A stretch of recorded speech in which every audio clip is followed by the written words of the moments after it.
O BNG non intenta apuntarse tanto ningún. O único que facemos é canalizar as preocupacións da comunidade educativa.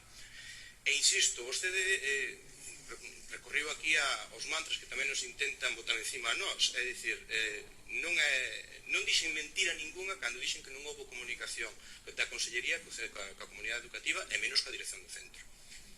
Non dixen mentira ninguna. Vostede sabio, a comunidade educativa sabio e a dirección do centro sabio. E na propia Consellería saben. Vostedes saben. Solamente houve esa visita, insisto, que dixo, non é?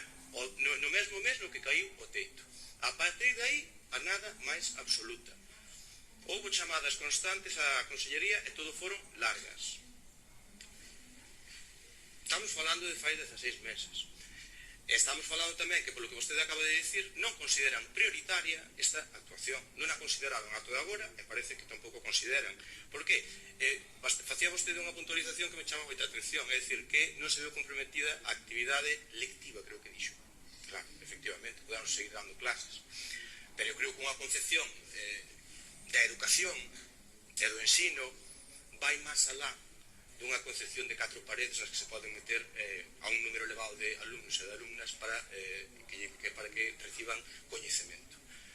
Está claro que esa é unha concepción decimonónica do que é a educación e do que é o ensino. Desde logo, polo menos neste centro, consideraban e consideran fundamental para o seu proxecto educativo contar co salón de actos.